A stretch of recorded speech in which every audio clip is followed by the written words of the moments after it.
नमस्कार। Newsletter with Rakesh Ranjan में आपका स्वागत है। SC ST आरक्षण पर सुप्रीम कोर्ट के फैसले के बाद बहस जारी है। असहमति की बातें हो रही है, बड़ा तबका सहमत भी है। राजनीतिक तौर पर देखेंगे तो NDA में ही उसको लेकर मतैक्य नहीं है।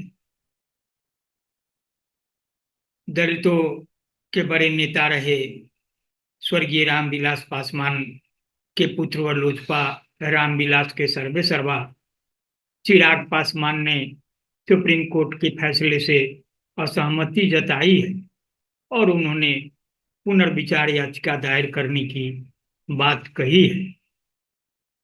उन्होंने कहा है कि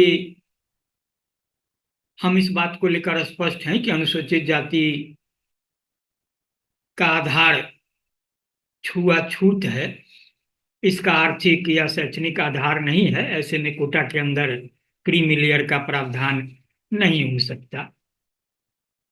चिराग पासवान ने उदाहरण दिया कि आज भी दलित युवक को शादी में घोड़ी पर चढ़ने से रोका जाता है। कई ऐसे बड़े नाम हैं जो ऊंचे पदों पर हैं, लेकिन उनके मंदिर जाने के बाद मंदिर को धोया जाता है।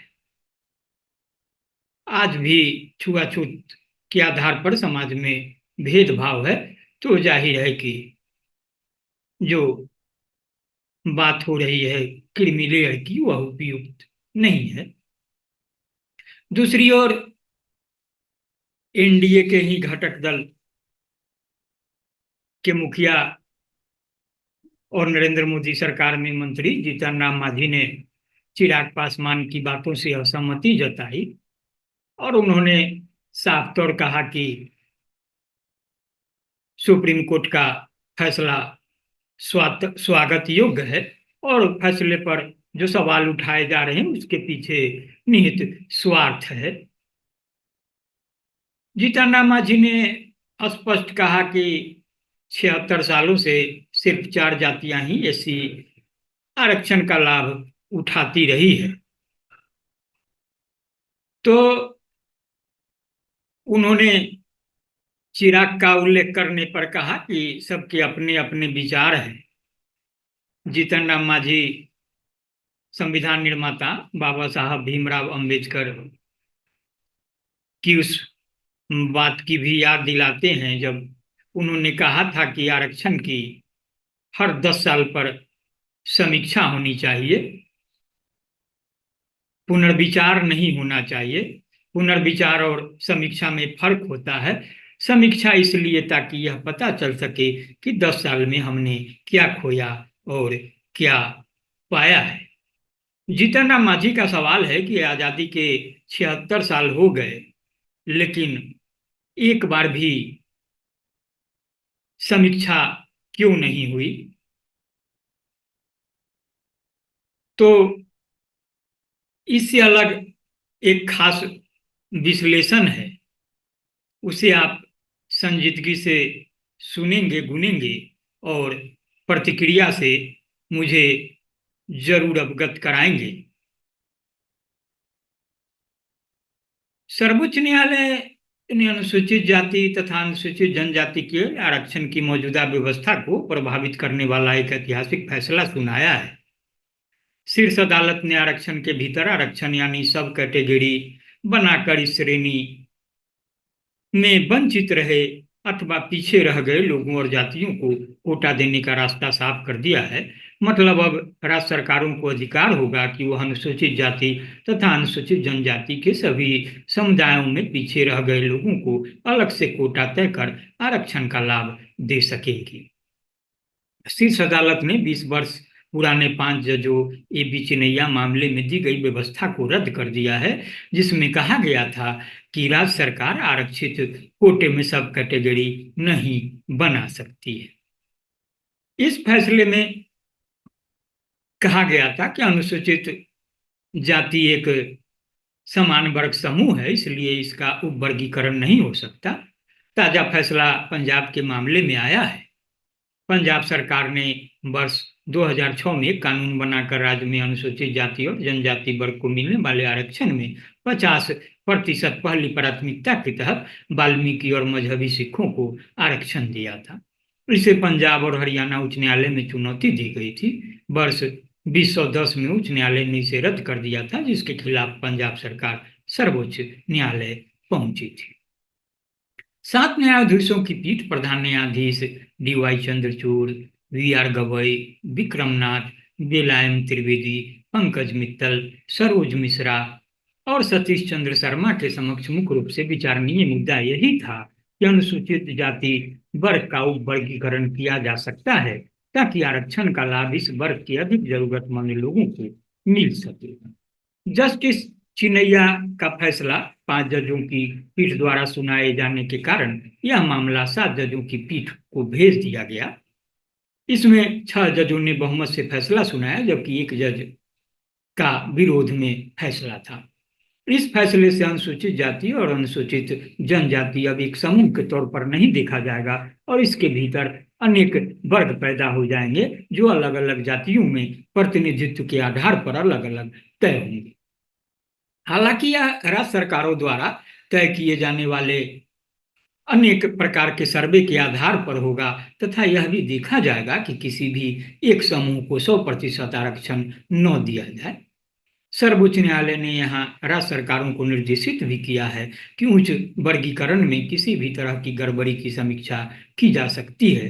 इसके लिए विस्तृत अध्ययन एवं सर्वे की आवश्यकता होगी, जो राज्य सरकार जितनी अधिक तत्परता दिखाएगी वहाँ यह उतनी जल्दी लागू हो सकेगा। तो इसका दूसरा पक्ष यह होगा कि वोट की मंशा लेकर नई तरह की राजनीति शुरू हो जाएगी। यह देश के हर राज्य में अलग अलग तरह की होगी। वर्तमान में ही इस निर्णय से देश 2 खेमों में बंट गया है। दक्षिण के राज्य जहां इसका स्वागत कर रहे हैं, वहीं उत्तर भारत के राज्य विरोध में हैं। खासकर उत्तर प्रदेश और बिहार में यह विरोध ज्यादा देखने को मिल रहा है। अब इस फैसले के स्वागत और विरोध के बीच से अनेक तरह के सवाल उठ रहे हैं। सबसे बड़ा सवाल यही है कि वर्तमान में केंद्र सरकार के साथ साथ राज्य सरकारों के उच्च पदों पर अभी भी दलित जातियों का कोटा पूरा नहीं भरता है। इस फैसले से यदि दलित जातियों के वर्ग में वर्गीकरण हुआ तो यह कोटा और भी नीचे चला जाएगा और शेष खाली पद सामान्य वर्ग से भर दिए जाएंगे। यह सवाल तब और भी गंभीर हो जाता है तथा सच प्रतीत होने लगता है जब पिछले 10 सालों से सरकारी नौकरियों के लगभग 30 लाख पदों पर बहाली रोक कर रखी गई है। इसमें आरक्षण पाने वाले तथा आरक्षण नहीं पाने वाले दोनों सरकारी लाभ से वंचित हो रहे हैं। यह स्थिति तब और भी भयावह हो जाती है जब अग्निवीर जैसी योजनाएं लाकर नौजवानों को गुमराह किया जाता है। सरकार यदि आरक्षण का लाभ सचमुच निचले पायदान के लोगों को देना चाहती है तो सबसे पहले सभी सरकारों को ईमानदार पहल करनी होगी। सबके लिए मुफ्त व गुणवत्तापूर्ण एक समान शिक्षा उपलब्ध करानी होगी। निजी विद्यालय एवं सरकारी विद्यालयों के सिलेबस को एक समान करना होगा। गाय बैल भेड़ बकरी चराने वाले गरीब बच्चों के माता पिता की आमदनी को बढ़ाने के लिए जमीनी स्तर पर रोजगार मुहैया करनी होगी ताकि बच्चे विद्यालय पहुंच सकें और ड्रॉप आउट की समस्या समाप्त हो जाए। वंचित वर्ग के लोगों को आवश्यकता के अनुसार न्यूनतम जमीन आवंटन की जानी होगी ताकि सामाजिक वैमनस्य खत्म हो सके। सबसे महत्वपूर्ण व्यवस्था यह बनाई जा सकती है कि अनुसूचित जाति जनजाति वर्ग के वर्तमान आरक्षण में यदि उपवर्गीकरण के बावजूद कोटा पूरा न भरता हो तो सबसे पहले प्राथमिकता के आधार पर उसी जाति वर्ग के क्रीमी लेयर वालों को स्थान दिया जाए। शैक्षणिक आर्थिक सामाजिक और राजनीतिक रूप से वंचित अनुसूचित जाति तथा अनुसूचित जनजाति वर्ग के लिए यह बेहतर स्थिति होगी कि वह उपवर्गीकरण को स्वीकार करें तथा अपने वर्ग के अति वंचितों को मौका देने के लिए रास्ता स्वयं ही साफ करें। इसके लिए इस वर्ग के सर्वाधिक लाभ ले चुके लोगों के लिए क्रीमी लेयर तैयार किया जाना बेहतर होगा। तो शुरुआत कहाँ से हुई इसकी भी बात की गई है यहाँ। शुरुआत मंत्री, सांसद, विधायक, न्यायाधीश तथा प्रथम श्रेणी के अधिकारियों के साथ साथ निजी क्षेत्र एवं व्यवसाय से अति उच्च आय वर्ग की पहचान बन चुके व्यक्तियों को आरक्षण से मुक्त कर दिया जाना चाहिए। यह संविधान निर्माता बाबा साहब डॉक्टर भीमराव अंबेडकर के सपनों के अनुरूप ही होगा, जहां भी यह चाहते थे कि आरक्षण का लाभ देकर अधिक से अधिक वंचित लोगों को के जीवन स्तर को ऊंचा उठाया जाए और जब वह मुख्य धारा की जातियों के समान सभी क्षेत्रों में अपेक्षित स्तर प्राप्त कर ले तो आरक्षण को समाप्त कर दिया जाए। तो यह विश्लेषण संजू भारती का था। आप इसे सुनेंगे, गुनेंगे तो फिर फर्क पाएंगे कि जो बिहार से आने वाले राजनेता चिराग पासवान और जीतन राम मांझी के जो अलग अलग सुर है उसके पीछे की मंशा क्या है और सच क्या है। अगर शुरुआत जिस तरीके से इसमें बताया गया है कि अगर शुरुआत फिर मंत्री, सांसद, विधायक, न्यायाधीश तथा प्रथम श्रेणी के अधिकारियों के साथ साथ निजी क्षेत्र एवं व्यवसाय से अति उच्च आय वर्ग की पहचान बना चुके व्यक्तियों को आरक्षण मुक्त करने से होगी तो फिर चिराग कहाँ पहुंचेंगे और जो जिस तरीके से वे लाभ ले रहे हैं उसका क्या होगा। तो इसके अलावे आप देखेंगे कि यूपी से मायावती ने भी असहमति का सुर निकाला है। तो बहरहाल आप इसे संजीदगी से सुनेंगे, गुनेंगे और मुझे प्रतिक्रिया से जरूर अवगत कराएंगे। हाँ, आपने अगर newsletter with Rakesh Ranjan को सब्सक्राइब नहीं किया है तो सब्सक्राइब भी करेंगे। नमस्कार।